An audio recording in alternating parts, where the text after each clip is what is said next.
നമസ്കാരം. ഫോർലിംഗോ അക്കാഡമിയുടെ കേട്ടഡ് ചോദ്യപേപ്പർ ചർച്ചയിലേക്ക് എല്ലാവർക്കും സ്വാഗതം. 2025 ജനുവരിയിൽ നടന്ന കേട്ടറ്റിന്റെ ചോദ്യപേപ്പറാണ് നമ്മൾ ഇന്നിവിടെ ചർച്ച ചെയ്യുന്നത്. ആദ്യം നമുക്ക് മലയാളം നോക്കാം. നമുക്ക് ആദ്യത്തെ ചോദ്യത്തിലേക്ക് പോകാം. 31ാമത്തെ ചോദ്യമാണ്.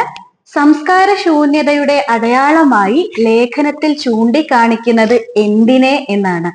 നമ്മൾ ഓപ്ഷൻ എ കാണുന്ന സമയത്ത് പലരും തെറ്റിച്ചു എന്ന് പറഞ്ഞ ഒരു ഭാഗമാണിത്. ഈ വ്യത്യസ്തനാണെന്ന് കാണിക്കാൻ എന്ന് പറയുമ്പോൾ ഈ ലേഖനത്തിന്റെ ഭാഗത്ത് ഈ വ്യത്യസ്തനാവുക എന്നുള്ളതാ. ഈ ഒരു ഭാഗം കാണുന്ന സമയത്ത് പലരും എന്ത് ചെയ്തു? ഓപ്ഷൻ എ സെലക്ട് ചെയ്തു. പക്ഷെ ഇതിന്റെ ശരിയായിട്ടുള്ള ഉത്തരം വരുന്നത് ഓപ്ഷൻ ബി ആണ്. സ്വന്തം ചുറ്റുപാടുമുള്ളവരോട് അന്യഭാഷയിൽ സംസാരിക്കുന്നത് എന്നാണ് 31ന്റെ ശരിയായിട്ടുള്ള ഉത്തരമായിട്ട് വരുന്നത്. ഇനി 32 നോക്കൂ.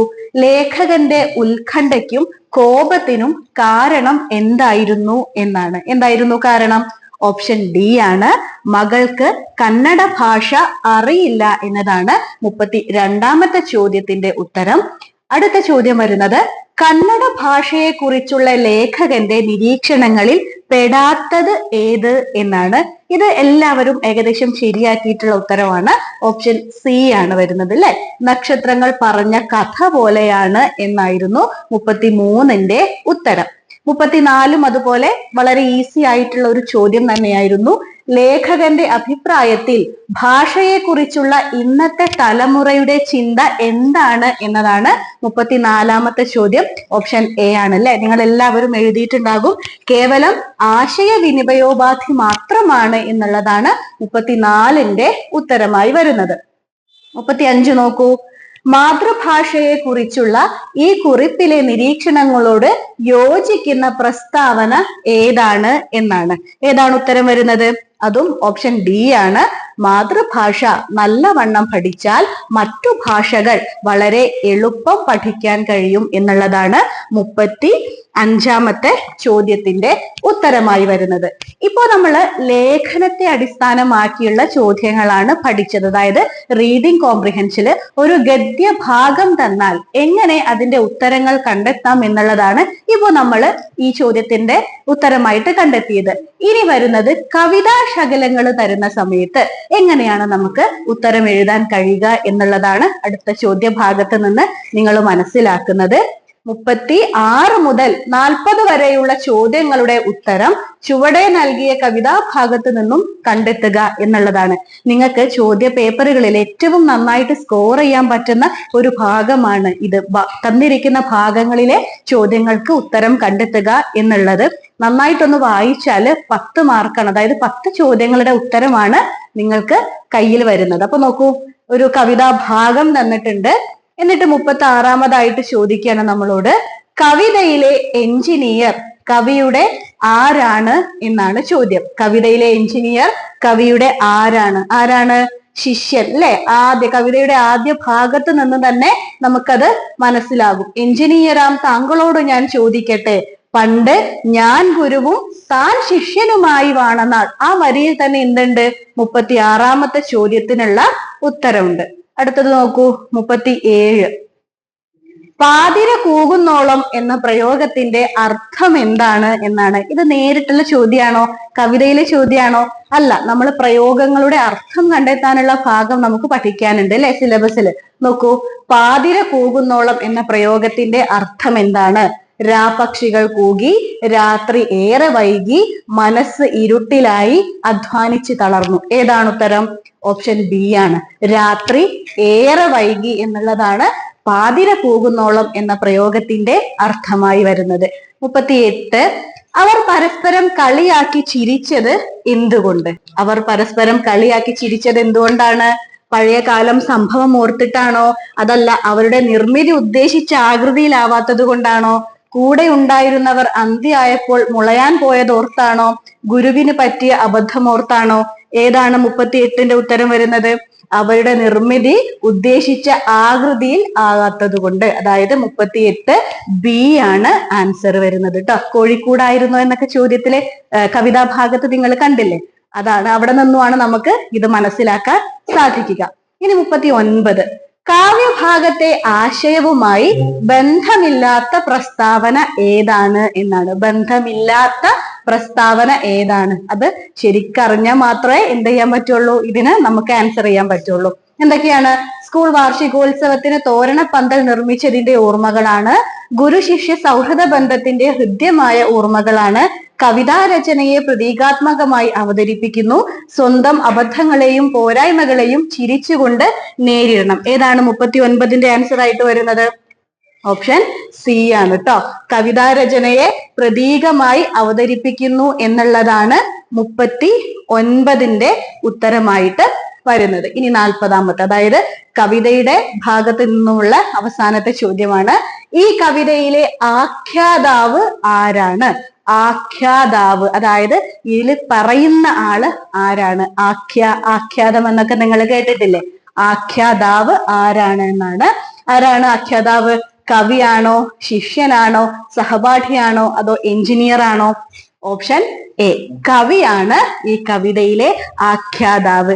ഈ ആഖ്യാതം എന്നൊക്കെ നോവലിൽ വരുന്ന ഒരു ബഷീറിന്റെ പ്രസിദ്ധമായ നോവൽ നമ്മൾ പഠിച്ചിട്ടുണ്ടല്ലോ. ഏതാണ്? പാത്തുമ്മയുടെ ആടിലാണ് ആഖ്യാതം എന്നീ വളരെ പ്രസിദ്ധമായിട്ടുള്ള ഒരു സംഭാഷണ ശകലം വരുന്നത് കേട്ടോ. ഇനി 41, ഇതുവരെയുള്ള ചോദ്യങ്ങളിൽ നിന്നൊക്കെ മാറി, അതായത് ഗദ്യഭാഗത്ത് നിന്നും ചോദിച്ചതും കവിതയിൽ നിന്ന് ചോദിച്ചതും മാറി ഇനി പുതിയൊരു ചോദ്യമാണ്. നോക്കൂ, കാരിതക്രിയയ്ക്ക് ഉദാഹരണമായ പദം ഏത്? ക്രിയാവിഭജനം നമ്മൾ പഠിച്ചിട്ടില്ലേ? ക്രിയാവിഭജനം എന്നുള്ള ഭാഗത്ത് നിന്നുള്ള ചോദ്യമാണ്. കാരിതക്രിയയ്ക്ക് ഉദാഹരണമായ പദം ഏത്? ക്രിയയെ നമ്മൾ 4 വിഭാഗമായിട്ട് തിരിച്ചിട്ടുണ്ടായിരുന്നു. 1 സകർമ്മകം അകർമ്മകം, 2 കേവലം പ്രയോജകം, 3 കാരിതം അകാരിതം, 4 മുറ്റുവിന പറ്റുവിന. അതില് കാരിതക്രിയയ്ക്ക് ഉദാഹരണമായിട്ട് ചോദിച്ചതാണ് 41. കാരിതം എന്ന് പറഞ്ഞാൽ എന്തായിരുന്നു? കൂ ചേർത്ത് പറയുന്ന ക്രിയകളാണ് കാരിതത്തിൽ വരുന്നത്. അപ്പൊ ഇതിൽ ഏതാ നോക്കൂ? പറയുകയാണോ, അതല്ല കളിക്കുകയാണോ, ഊട്ടുന്നു എന്നാണോ, അതല്ല ഡി വരുത്തുകയാണോ? ഓപ്ഷൻ ബി, കളിക്കുകയാണ് എന്ത്? കാരിതക്രിയയ്ക്ക് ഉദാഹരണമായിട്ട് വരുന്ന പദം. കൂ ചേർത്തിട്ടുള്ള ക്രിയകളാണ് കാരിതം. ഇനി മാറിപ്പോകരുത് കേട്ടോ. 42, ഒരേ ജാതിയിൽപ്പെട്ട ഒന്നിലധികം പദങ്ങൾ ഉണ്ടെങ്കിൽ അവയെ വേർതിരിച്ച് കാണിക്കാൻ ചേർക്കുന്ന ചിഹ്നമേത്? മലയാളത്തിലെ ചിഹ്ന എന്നുള്ള ഭാഗത്ത് നിന്നുള്ള 42ാമത്തെ ചോദ്യം നോക്കൂ. ഒരേ ജാതിയിൽപ്പെട്ട ഒന്നിലധികം പദങ്ങൾ ഉണ്ടെങ്കിൽ അവയെ വേർതിരിച്ച് കാണിക്കാൻ ചേർക്കുന്ന ചിഹ്നം ഏത് എന്നാണ്. മലയാളത്തിലെ ചിഹ്നങ്ങൾ എന്നുള്ള ഭാഗത്ത് നിന്നുള്ള ചോദ്യമാണ്. നിങ്ങൾ എപ്പോഴും പ്രതീക്ഷിക്കേണ്ട ഒരു ചോദ്യമാണെന്ന് നമ്മൾ അന്ന് പറഞ്ഞിട്ടുണ്ടായിരുന്നു. നോക്കൂ, എ അങ്കുശം, ബി പൂർണ്ണവിരാമം, സി ഭിത്തിക, ഡി കാക. കാക അല്ല കേട്ടോ, അത് കാഗു എന്നാണ്. ക്വസ്റ്റ്യനിലെ തെറ്റായിരിക്കാം, പ്രിന്റിങ്ങിലെ തെറ്റായിരിക്കാം, കാഗു ആണ്. അപ്പൊ ഏതാ ഇതിന്റെ ഉത്തരം? ഒരേ ജാതിയിൽപ്പെട്ട ഒന്നിലധികം പദങ്ങൾ ഉണ്ടെങ്കിൽ അവയെ വേർതിരിച്ച് കാണിക്കാൻ ചേർക്കുന്ന ചിഹ്നം ഏതാണ്? ഏതാണ്? അങ്കുശമാണോ, പൂർണ്ണവിരാമമാണോ, ഭിത്തികയാണോ, അതല്ല കാഗുവാണോ? ഓപ്ഷൻ എ, അങ്കുശമാണ് കേട്ടോ. അങ്കുശമാണ് ഉത്തരം. അങ്കുശം എന്ന് പറഞ്ഞാൽ നമ്മൾ ഇംഗ്ലീഷിൽ കോമ എന്ന് പറയാറില്ലേ, അതാണ് അങ്കുശം. അങ്കുശം അല്ലെങ്കിൽ അർദ്ധവിരാമം എന്നൊക്കെ പറയും. പൂർണ്ണവിരാമം എന്താണ്? Full stop. അത് നമുക്ക് എല്ലാവർക്കും അറിയാം. സി ഭിത്തിക. ഭിത്തിക എന്താണ്? കോളനാണ് ഭിത്തിക, അതായത് 2 കുത്ത് കണ്ടിട്ടില്ലേ, അതാണ് ഭിത്തിക. ഡി കാഗു. കാഗു ക്വസ്റ്റ്യൻ മാർക്കാണ് കേട്ടോ. കാഗു ചോദ്യചിഹ്നം എന്നൊക്കെ നമ്മൾ പറയുന്ന കാഗു. ഇതിൽ ഉത്തരം ഏതാണ്? അപ്പം ഓപ്ഷൻ എ, അങ്കുശം. 43 നോക്കൂ. ചുവടെ കൊടുത്തിരിക്കുന്നവയിൽ ശരിയായ വാക്യം ഏതാണ്? വാക്യശുദ്ധി എന്നുള്ള ഭാഗത്ത് നിന്നുള്ള ചോദ്യമാണ്. ഈ പ്രാവശ്യം 100 തേങ്ങകൾ ലഭിച്ചു. ഓപ്ഷൻ ബി, ഓരോ കുട്ടികളും ലക്ഷ്യബോധത്തോടെ പഠിക്കണം. ഓപ്ഷൻ സി, വനാന്തരത്തിൽ കടക്കുന്നവരെ ശിക്ഷിക്കപ്പെടുന്നതാണ്. ഓപ്ഷൻ ഡി, എഴുത്തച്ഛന്റെ കൃതികൾ ഏറെ ആസ്വാദ്യമാണ്. ഏതാണ് ശരിയായിട്ടുള്ള ഉത്തരം? ഓപ്ഷൻ ഡി ആണ് ശരിയാകുന്നത്. അപ്പൊ മറ്റൊരെങ്ങനെയാണ് തെറ്റാകുന്നത് എന്ന് നോക്കണ്ടേ? ഓപ്ഷൻ എ വരുന്നത് ഈ പ്രാവശ്യം 100 തേങ്ങകൾ ലഭിച്ചു. 100 സംഖ്യാവാചിയായിട്ടുള്ളതിന്റെ കൂടെ നമ്മൾ എന്ത് ചേർക്കണ്ട? കൾ അല്ലെ, കൾ ചേർക്കണ്ട. അപ്പം 100 തേങ്ങ ലഭിച്ചു എന്ന് മതി. എന്തിനാണ് 100 തേങ്ങകൾ എന്ന് പറയുന്നത്? അതാണ് അവിടുത്തെ തെറ്റ് വരിക. ഓപ്ഷൻ ബി, ഓരോ കുട്ടികളും ലക്ഷ്യബോധത്തോടെ പഠിക്കണം. ഓരോ കുട്ടികളും എന്ന് വേണ്ട, എന്ത് മതി? ഓരോ കുട്ടിയും ലക്ഷ്യബോധത്തോടെ പഠിക്കണം എന്ന് മതി. ഓപ്ഷൻ സി, വനാന്തരത്തിൽ കടക്കുന്നവരെ ശിക്ഷിക്കപ്പെടുന്നതാണ്. അങ്ങനെ വേണോ? ശിക്ഷിക്കുന്നതാണ് എന്ന് മതി. ഇതൊക്കെയാണ് ആദ്യത്തെ 3 ഓപ്ഷനുകളിലെ തെറ്റ്. ഓപ്ഷൻ ഡി ആണ് അപ്പൊ എന്ത്? ശരിയായിട്ടുള്ള വാക്യം അല്ലെങ്കിൽ വാചകം. എഴുത്തച്ഛന്റെ കൃതികൾ ഏറെ ആസ്വാദ്യമാണ്. 44 നോക്കൂ. നമ്മൾ ഒരുപാട് കേട്ട ചോദ്യമാണ്. കേശവൻ നായരുടെയും സാറാമ്മയുടെയും പ്രണയ ജീവിത കഥ പ്രമേയമായ കൃതി ഏതാണ് എന്നാണ്. ബഷീറിന്റെ കൃതികൾ വായിക്കാത്ത മലയാളികൾ ഉണ്ടാവില്ലല്ലോ. ഏതാണ് കേശവൻ നായരും സാറാമ്മയും അവരുടെ പ്രണയ ജീവിത കഥ പ്രമേയമായി വരുന്നത്? അനർഘ നിമിഷമാണോ, അതല്ല അനുരാഗത്തിന്റെ ദിനങ്ങളാണോ, പ്രേമലേഖനമാണോ, ശബ്ദങ്ങളാണോ? ഓപ്ഷൻ സി, പ്രേമലേഖനമാണ് ഇതിന്റെ ശരിയായ ഉത്തരം. കേശവൻ നായരുടെയും സാറാമ്മയുടെയും പ്രണയ ജീവിത കഥ പ്രമേയമാകുന്ന വൈക്കം മുഹമ്മദ് ബഷീറിന്റെ നോവലാണ് പ്രേമലേഖനം. ഒരു പ്രേമലേഖനത്തോടെ തന്നെയാണ് ആ നോവൽ തുടങ്ങുന്നതും വായിച്ച ആളുകൾക്കറിയാം. അങ്ങനെയാണെങ്കിൽ മജീദും സുഹറയും കഥാപാത്രമായി വരുന്ന ബഷീറിന്റെ നോവൽ ഏതാണ്? അത് ബാല്യകാല സഖിയാണ്. അതുപോലെ ബഷീറിന്റെ കഥകളെയും കഥാപാത്രങ്ങളെയും നമ്മൾ എന്ത് ചെയ്യണം? എപ്പോഴും അറിഞ്ഞിരിക്കണം. കുഞ്ഞുപാത്തുമ്മയും നിസാർ അഹമ്മദും കഥാപാത്രങ്ങളായി വരുന്നത് ഏതാണ്? എൻ്റെ ഉപ്പുപ്പാക്കൊരാനയുണ്ടാർന്ന് എന്നുള്ള നോവലിലാണ് കുഞ്ഞു പാത്തുമ്മയും നിസാർ അഹമ്മദും കഥാപാത്രങ്ങളാകുന്നത്. ഇവിടെ കേശവൻ നായരും സാറാമ്മയും അല്ലേ ചോദിച്ചത്? അത് ഓപ്ഷൻ സി, പ്രേമലേഖനം. 45 തൂലികാനാമം. തൂലികാനാമം നമ്മൾ ഒരുപാട് പറഞ്ഞിട്ടുണ്ടായിരുന്നു. ഇവിടെ ആരെയാ ചോദിച്ചത്? തിക്കൊടിയനെയാണ് അല്ലേ ചോദിച്ചത്. തിക്കൊടിയൻ എന്ന തൂലികാനാമത്തിൽ പ്രശസ്തനായ സാഹിത്യകാരൻ ആരാണ്? കെ ടി മുഹമ്മദ് ആണോ, എം രാമുണ്ണി നായരാണോ, സി ജെ തോമസ് ആണോ, അതല്ല പി കുഞ്ഞനന്ദൻ നായരാണോ? ആരാണ്? ഓപ്ഷൻ ഡി, പി കുഞ്ഞനന്ദൻ നായരാണ് ആര്? തിക്കൊടിയൻ എന്നുള്ള തൂലികാനാമത്തിൽ അറിയപ്പെടുന്നത്. സി ജെ തോമസും കെ ടി മുഹമ്മദും ഒക്കെ അവരുടെ യഥാർത്ഥ നാമങ്ങളിൽ തന്നെയാണ് അറിയപ്പെടുന്നത്. എന്നാൽ എം രാമുണ്ണി നായർ, അദ്ദേഹം എങ്ങനെ അറിയപ്പെടുന്നത്? M R Nair. നമ്മുടെ സഞ്ജയനാണ് എം ആർ നായർ കേട്ടോ. അപ്പോ തൂലികാനാമം നമ്മൾ കുറെ പറഞ്ഞതാണ്. നമ്മൾ തിക്കോടിയനെയും പറഞ്ഞിട്ടുണ്ടായിരുന്നു. അപ്പോൾ നിങ്ങൾക്ക് ഈസി ആയിട്ട് ഉത്തരം എഴുതാൻ സാധിച്ചു എന്ന് വിശ്വസിക്കുന്നു. 46 ഇടിവെട്ടിയവനെ പാമ്പ് കടിക്കുക എന്ന ശൈലിയുടെ അർത്ഥം എന്താണ്? ഇടിവെട്ടിയവനെ പാമ്പ് കടിക്കുക എന്ന ശൈലിയുടെ അർത്ഥം എന്താണ്? നമ്മൾ പലപ്പോഴായി പ്രയോഗിക്കുന്ന ഒരു ശൈലിയാണ്. ഓപ്ഷൻ എ, അറിഞ്ഞുകൊണ്ട് അപരാധം പ്രവർത്തിക്കുക. ഓപ്ഷൻ ബി, സ്വയം ആപത്ത് വരുത്തുക. ഓപ്ഷൻ സി, ആപത്തിനുമേൽ ആപത്ത് വരിക. ഓപ്ഷൻ ഡി, അശ്രദ്ധ കൊണ്ട് ആത്മനാശം വരുത്തുക. ഏതാണ്? ഓപ്ഷൻ സി ആണ് വരിക. ആപത്തിനുമേൽ ആപത്ത് വരിക. അതായത് ഇടിവെട്ടിയതിന് ശേഷം പിന്നെ എന്ത് ചെയ്തു? പാമ്പും കടിച്ചു അല്ലെ. ഇടിവെട്ടുക എന്ന് പറയുന്നത് തന്നെ ആപത്താണ്, പാമ്പ് കടിക്കുക മറ്റൊരാപത്ത്. അപ്പം ആപത്തിനുമേൽ ആപത്ത് വരിക എന്നുള്ളതാണ് 46ാമത്തെ ചോദ്യത്തിന്റെ ഉത്തരമായി വരുന്നത്. നിങ്ങൾ കൂനിന്മേൽ കുരു, കുരുവിന്മേൽ പരു എന്നുള്ള ശൈലി കേട്ടിട്ടില്ലേ? അതും ഇതേ അർത്ഥത്തിൽ നമുക്ക് പ്രയോഗിക്കാവുന്ന ശൈലിയാണ്. അടുത്തത് 47 ചുവടെ കൊടുത്തവയിൽ പ്രയോജക ക്രിയയ്ക്ക് ഉദാഹരണമായ പദം ഏത്? നോക്കൂ, ക്രിയാവിഭജനത്തിലെ 2ാമത്തെ ചോദ്യമാണ് ഒരേ ചോദ്യ പേപ്പറിൽ കാണാൻ സാധിക്കുന്നത്. അതുകൊണ്ട് തന്നെ അത് എത്രത്തോളം പ്രധാനപ്പെട്ടതാണ് എന്ന് നമ്മൾ ഒന്നുകൂടെ മനസ്സിലാക്കേണ്ടതാണ്.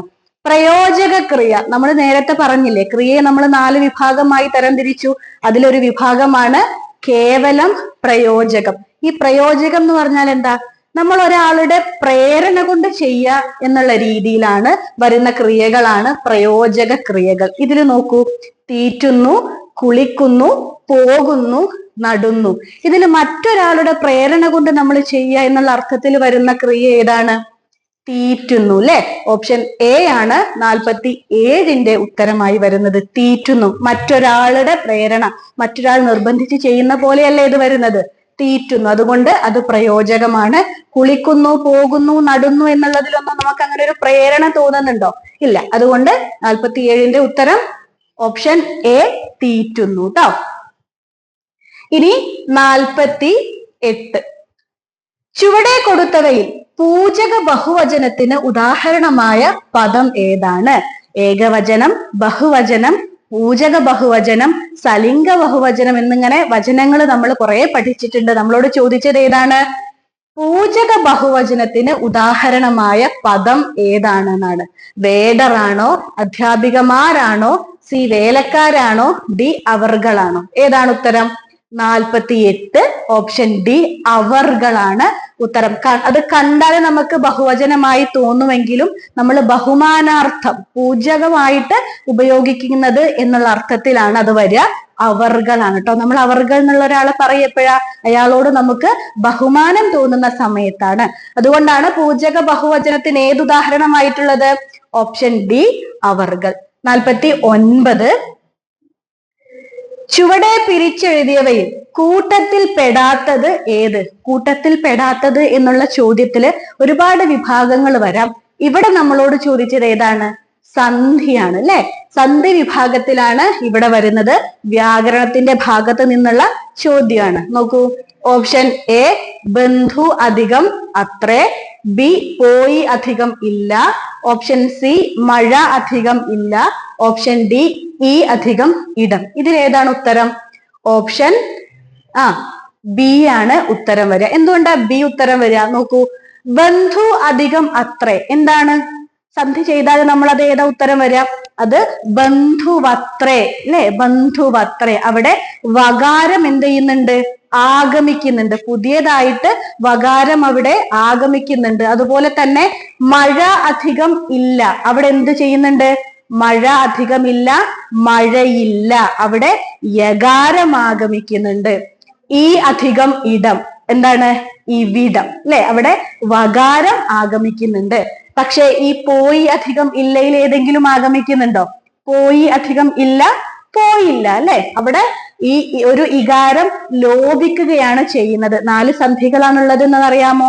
ആദേശം, ആഗമം, ലോപം, ദ്വിത്വം. ഇങ്ങനെ 4 സന്ധികളാണുള്ളത്. ഇതിൽ പോയി അധികം ഇല്ല മാത്രം ലോപസന്ധിയാണ്. ബാക്കി മുഴുവൻ എന്താണ്? എയും സിയും ഡിയും ഒക്കെ ആഗമ സന്ധികളാണ്. അതുകൊണ്ടാണ് 49ന്റെ ഉത്തരം ഏതാകുന്നത്? പോയി അധികം ഇല്ല, പോയില്ല. ഓപ്ഷൻ ബി ആകുന്നത്. 50ാമത്തെ ചോദ്യം, ചുവടെ കൊടുത്തിരിക്കുന്നവയിൽ രചയിതാവും കൃതിയും ശരിയായി വരാത്ത ജോഡി ഏതാണ് എന്നാണ്. ശരിയായി വരാത്ത ജോഡിയാണ് ചോദിക്കുന്നത്. അതായത് ലേഖനം നിരൂപണത്തിന്റെ ഭാഗത്ത് നിന്നാണ്. ക്ഷോഭിക്കുന്നവരുടെ സുവിശേഷം KP അപ്പൻ, ഓപ്ഷൻ ബി ആശാന്റെ Seethakavyam doctor Sukumar Azhikode, option C Soundarya Nireekshanam MP Paul, option D Prathipathram Bhashanabhedam Kuttipuzha Krishnapillai. ഏതാണ് അതിന്റെ ഉത്തരം വരിക? അതായത് 4 ലേഖനങ്ങൾ തന്നിട്ടുണ്ട്, എന്നിട്ട് അതിന്റെ എഴുത്തുകാരെയുമാണ് തന്നിട്ടുള്ളത്. ഇതില് ശരിയായി വരാത്ത ജോഡിയാണ് ചോദിച്ചിട്ടുള്ളത്. ഏതാണെന്നറിയോ? ഓപ്ഷൻ ഡി ആണ്. പ്രതിപാത്രം ഭാഷണഭേദം കുറ്റിപ്പുഴ കൃഷ്ണപിള്ളയല്ല, മറിച്ച് ആരാണ്? N കൃഷ്ണപിള്ളയുടെ രചനയാണ് പ്രതിപാത്രം ഭാഷണഭേദം കേട്ടോ. അതാണ് ഇവിടുത്തെ തെറ്റായി വരിക. ബാക്കിയെല്ലാം ശരിയാണ്. ക്ഷോഭിക്കുന്നവരുടെ സുവിശേഷം KP അപ്പനാണ്. ആശാന്റെ സീതാകാവ്യം ഡോക്ടർ സുകുമാർ അഴീക്കോടാണ്. അതുപോലെ സൗന്ദര്യ നിരീക്ഷണം MP പോളാണ്. പക്ഷെ പ്രതിപാത്രം ഭാഷണഭേദം കുറ്റിപ്പുഴ കൃഷ്ണപിള്ളയല്ല, മറിച്ച് N കൃഷ്ണപിള്ളയാണ്. നമ്മൾ കേരള ഇബ്സൺ ഒക്കെ പഠിച്ചില്ലേ? N കൃഷ്ണപിള്ള, അദ്ദേഹത്തിന്റെ ലേഖനമാണ് പ്രതിപാത്രം ഭാഷണഭേദം. 51ാമത്തെ ചോദ്യം, ചുവടെ കൊടുത്തവയിൽ ഭർത്താവ് എന്ന പദത്തിന്റെ അർത്ഥം ഏത്? എ ശുശ്രൂഷിക്കുന്നവൻ, ബി ശോഭയുള്ളവൻ, സി ഭരിക്കുന്നവൻ, ഡി ഭരിക്കപ്പെടുന്നവൻ. ഏതാണ് ഭർത്താവ് എന്ന പദത്തിന്റെ അർത്ഥം? Option C ഭരിക്കുന്നവൻ. ഭരിക്കുന്നവനാണ് ഭർത്താവ്. ഭാര്യ എന്നുള്ളതിന്റെ അർത്ഥം എന്താണ്? ഭരിക്കപ്പെടുന്നവൾ എന്നുള്ള അർത്ഥമാണ് ഭാര്യക്ക് വരുന്നത് കേട്ടോ.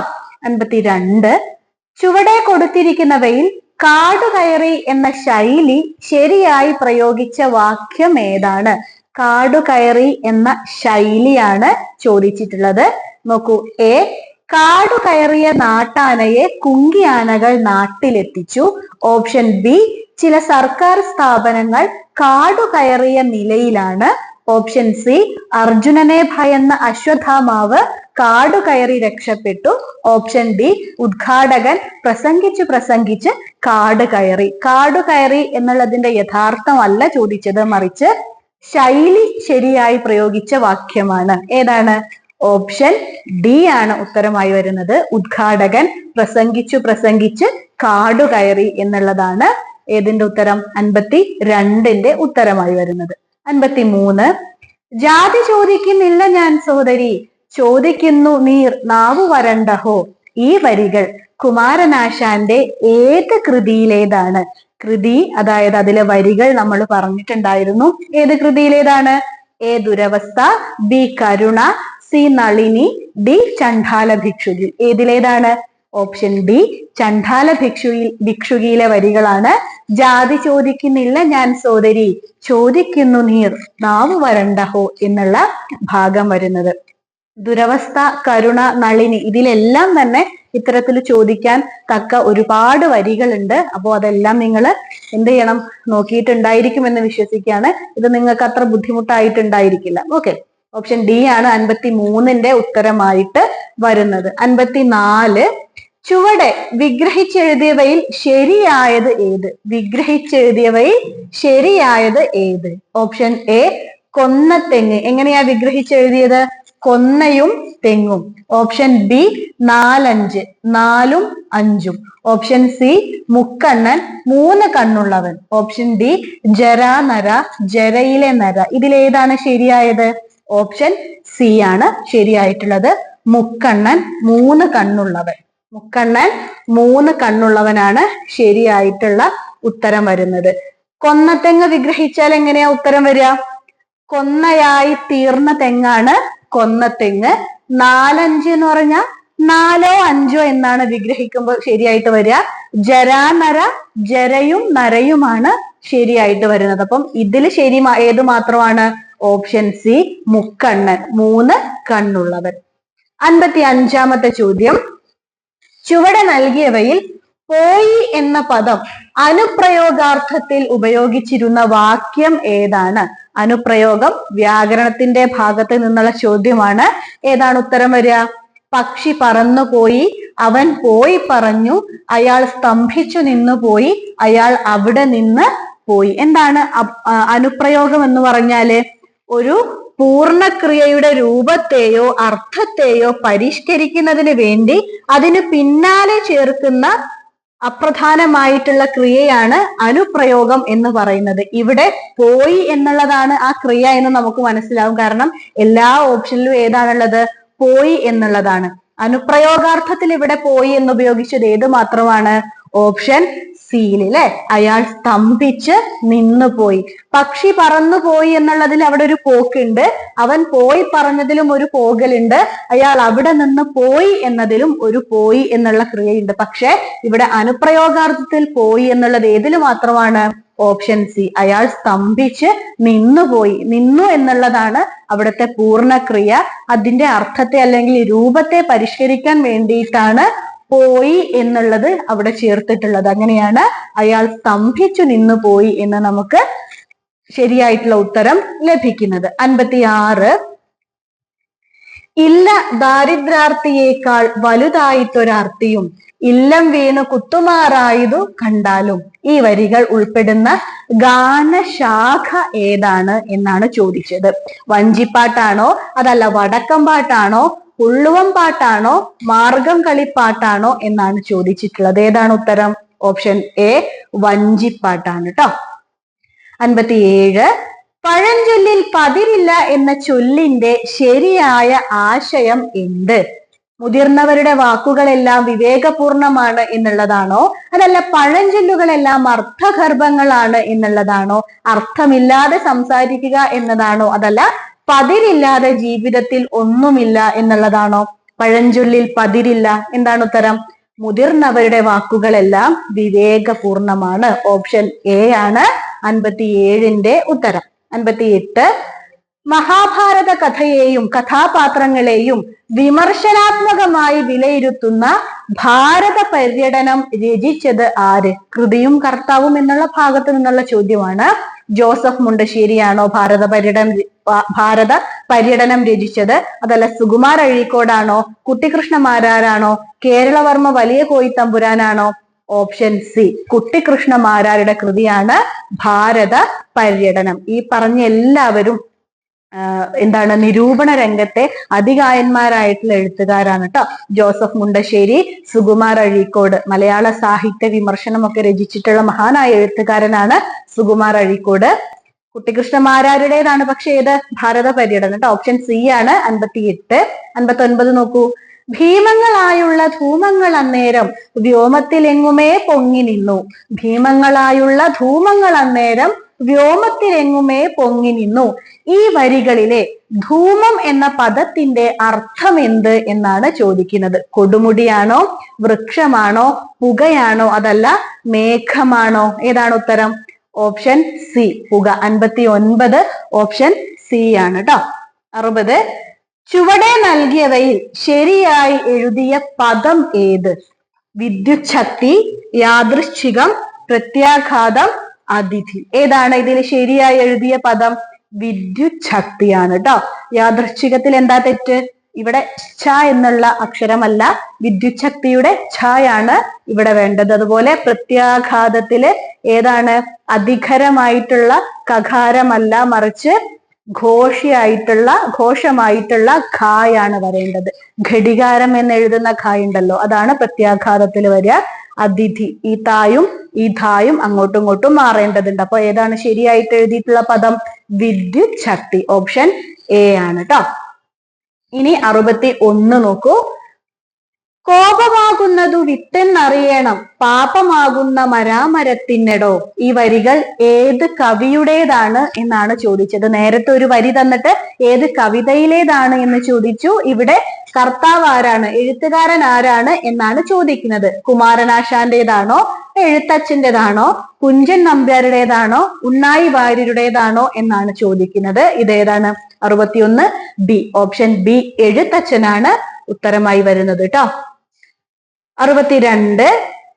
സമുദ്രശില എന്ന കൃതി ഉൾപ്പെടുന്ന സാഹിത്യ വിഭാഗം ഏതാണ്? സമുദ്രശില. സമുദ്രശില ഏതാണ്? നാടകമാണോ, ചെറുകഥയാണോ, നോവലാണോ, അതല്ല ആത്മകഥയാണോ എന്നാണ് ചോദിക്കുന്നത്. സമുദ്രശില എന്താണ്? ഓപ്ഷൻ സി, നോവലാണ്. ആരുടെ നോവലാണ് സമുദ്രശില? സുഭാഷ് ചന്ദ്രന്റെ നോവലാണ് സമുദ്രശില. സുഭാഷ് ചന്ദ്രന്റെ അതിനേക്കാൾ പ്രസിദ്ധമായ മറ്റൊരു നോവലാണ് ഏത്? മനുഷ്യന് ഒരു ആമുഖം എന്നുള്ളത്. ഇതിന്റെ ഉത്തരം ഏതാണ്? നോവലാണ് കേട്ടോ. 63. മിതവും സാരവുമായി സംസാരിക്കുന്നവൻ എന്ന അർത്ഥത്തിൽ പ്രയോഗിക്കുന്ന പദം ഏതാണ് എന്നാണ് ചോദിക്കുന്നത്. വാഗധിപതിയാണോ, വാഗ്മിയാണോ, വാചാലനാണോ, അതല്ല വാഗീശനാണോ? ഏതാണ് ഉത്തരം? 63 ബി, വാഗ്മിയാണ് ഉത്തരം കേട്ടോ. മിതവും സാരവുമായി സംസാരിക്കുന്നവൻ എന്ന അർത്ഥത്തിൽ നമ്മൾ പ്രയോഗിക്കുന്നത് ഏതാണ്? വാഗ്മി എന്നുള്ള പദമാണ്. 64. വിധവ എന്ന പദത്തിന്റെ പുല്ലിംഗ പദം ഏതാണ്? അതായത് പുല്ലിംഗ പദം വിധവ. വിധവ എന്ന് പറഞ്ഞാൽ ആരാ? ഭർത്താവ് മരിച്ച സ്ത്രീയാണ് നമ്മൾ വിധവ എന്ന് പറയുന്നത്. അപ്പൊ അതിന്റെ പുല്ലിംഗ പദമാണ് ചോദിച്ചത്. അതായത് ഭാര്യ മരിച്ചിട്ടുള്ള പുരുഷനെ നമ്മൾ എന്താ പറയാ? വിധുരനാണോ, വിധവനാണോ, വിദുരനാണോ, വിധവിയാണോ? ഏതാണ് ഉത്തരം? ഓപ്ഷൻ എ ആണ്. വിധുരനാണ് വിധവ എന്ന പദത്തിന്റെ പുല്ലിംഗ പദം കേട്ടോ. ഇവിടെ ഈ വിധുരനും ഈ വിദുരനും തമ്മിലുള്ള ഒരു അക്ഷരത്തിന്റെ മാറ്റമാണുള്ളത്. പക്ഷെ ഒരക്ഷരം അർത്ഥത്തെ തന്നെ മാറ്റിക്കളയും. ഓപ്ഷൻ എ ആണ് ഉത്തരം കേട്ടോ, വിധുരൻ. 65. 2024 വയലാർ അവാർഡ് ലഭിച്ചത് ആർക്കാണ്? ശ്രീകുമാരൻ തമ്പിക്കാണോ, അശോകൻ ചെരുവിലനാണോ, എസ് ഹരീഷിനാണോ, അതോ സന്തോഷ് ഏച്ചിക്കാനത്തിനാണോ? ആർക്കാണ്? അശോകൻ ചെരുവിലിനാണ് 2024 വയലാർ അവാർഡ് ലഭിച്ചിട്ടുള്ളത്. പുരസ്കാരങ്ങൾ നമ്മൾ എപ്പോഴും പഠിക്കേണ്ടുന്ന ഒരു ഭാഗമാണ്. 66. ചുവടെ നൽകിയവയിൽ ആകാശം എന്ന വാക്കിന്റെ പര്യായ പദമായി വരുന്ന ജോഡി ഏത്? പര്യായ പദങ്ങൾ നമ്മൾ ഒരുപാട് പറഞ്ഞിട്ടുണ്ടായിരുന്നു. ഇവിടെ ചോദിച്ചത് ആകാശം എന്നതിന്റെ പര്യായ പദമായി വരുന്ന ജോഡി ഏതാണ്? ഓപ്ഷൻ എ, ഗഗനം, അമ്പരം. ഓപ്ഷൻ ബി, ശൃംഖം, വ്യോമം. ഓപ്ഷൻ സി, വിണ്ണ്, അവനി. ഓപ്ഷൻ ഡി, വിഹായസ്, വാപ്പി. ഏതാണ് ഉത്തരം? ഓപ്ഷൻ എ, ഗഗനം, അമ്പരം. ഇത് രണ്ടും എന്താണ്? ആകാശമാണ്. വ്യോമം അതുപോലെ ആകാശമാണ്, വിണ്ണ് ആകാശമാണ്. ജോഡി ചോദിക്കുന്നത് കൊണ്ട് എന്താണ്? രണ്ടും ശരിയായിട്ട് വരണം. അപ്പൊ ഏതാണ്? ഓപ്ഷൻ എ, ഗഗനം, അമ്പരം. ഓപ്ഷൻ എ ആണ് 66. 67 നോക്കൂ. ചുവടെ കൊടുത്ത കൃതി കഥാപാത്ര ജോഡികളിൽ ശരിയായത് ഏത്? കൃതിയും അതിലെ കഥാപാത്രങ്ങളെയും ബന്ധപ്പെടുത്തിക്കൊണ്ടുള്ള ചോദ്യമാണ്. Option A Indulekha Madhavan, option B ഓടയിൽ നിന്ന് ഭ്രാന്തൻ Velayudhan, option C Asuravithu Bhimasenan, option D Dharmapuranam Ravi. അല്ലെ, ഏതാണ് ശരിയായിട്ടുള്ളത്? Option A Indulekha Madhavan. ഇത് ഏത് നോവലിലെ കഥാപാത്രങ്ങളാണ്? ഇന്ദുലേഖ എന്ന നോവലിലെ കഥാപാത്രങ്ങളാണ് ഇന്ദുലേഖയും മാധവനും. ഇന്ദുലേഖ എന്നുള്ള നോവലിന്റെ പ്രത്യേകത എന്താണ്? മലയാളത്തിലെ ആദ്യത്തെ ലക്ഷണയുക്തമായ നോവലാണ് ഇന്ദുലേഖ. എഴുതിയത് ഒ ചന്തുമേനോനാണ്. അതിലെ കഥാപാത്രങ്ങളാണ് ഇന്ദുലേഖയും മാധവനും. 2 ബി നോക്കൂ, ഓടയിൽ നിന്ന്. ഓടയിൽ നിന്ന് ആരുടെ നോവലാണ്? കേശവദേവിന്റെ വളരെ പ്രസിദ്ധമായിട്ടുള്ള നോവലാണ് ഓടയിൽ നിന്ന്. പപ്പുവാണ് അതിലെ പ്രധാന കഥാപാത്രം. ഭ്രാന്തൻ വേലായുധൻ ഏതിലെ കഥാപാത്രമാണ്? MT വാസുദേവൻ നായരുടെ ഇരുട്ടിന്റെ ആത്മാവ് എന്ന കഥയിലെ കഥാപാത്രമാണ് ഭ്രാന്തൻ വേലായുധൻ. അസുരവിത്തും MTയുടെ നോവലാണ്. ഭീമസേനൻ കഥാപാത്രമായി വരുന്ന MTയുടെ നോവലാണ് രണ്ടാമൂഴം. ധർമ്മപുരാണം OV വിജയന്റെ നോവലാണ്. രവി OV വിജയന്റെ കഥാപാത്രമാണ്. പക്ഷേ ധർമ്മപുരാണത്തിലെ കഥാപാത്രമല്ല രവി. രവി ഏതിലെ കഥാപാത്രമാണ്? OV വിജയന്റെ തന്നെ ഖസാക്കിന്റെ ഇതിഹാസം എന്ന കൃതിയിലെ കഥാപാത്രമാണ് രവി. അല്ലെ, ഇനി 68ാമത്തെ ചോദ്യം. മലയാളത്തിലെ ആദ്യത്തെ ചെറുകഥയായി പരിഗണിക്കുന്ന കൃതി ഏതാണ് എന്നാണ്. നമ്മൾ എല്ലാവരും പഠിച്ചിട്ടുണ്ടായിരിക്കും. Option A Vasanavikruthi, option B ഒരു മുതല നായാട്ട്, option C Dwaraka, option D Chakki Chankaram. ഏതാണ് ഉത്തരം? ഓപ്ഷൻ എ അല്ലെ, വാസനാവികൃതിയാണ് മലയാളത്തിലെ ആദ്യത്തെ ചെറുകഥയായി പരിഗണിക്കുന്ന കൃതി. ആരെഴുതിയത് വാസനാവികൃതി? വേങ്ങയിൽ കുഞ്ഞിരാമൻ നായനാരാണ് വാസനാവികൃതി എന്നുള്ള കഥ രചിച്ചത്. ദ്വാരകയും നമ്മുടെ വേങ്ങയിൽ കുഞ്ഞിരാമൻ നായനാരുടെ കൃതി തന്നെയാണ്. ഒരു മുതലനായാട്ട് CS ഗോപാലപണിക്കരുടെ കഥയാണ്. ചക്കി ചങ്കരം പക്ഷേ നാടകമാണ് കേട്ടോ. 69 കുറ്റം ചെയ്യാതെ ആരോപണ വിധേയനാകുക എന്ന അർത്ഥം വരുന്ന പഴഞ്ചൊല്ല് ഏതാണ്? പഴഞ്ചൊല്ലിന്റെ ഭാഗത്ത് നിന്നാണ്.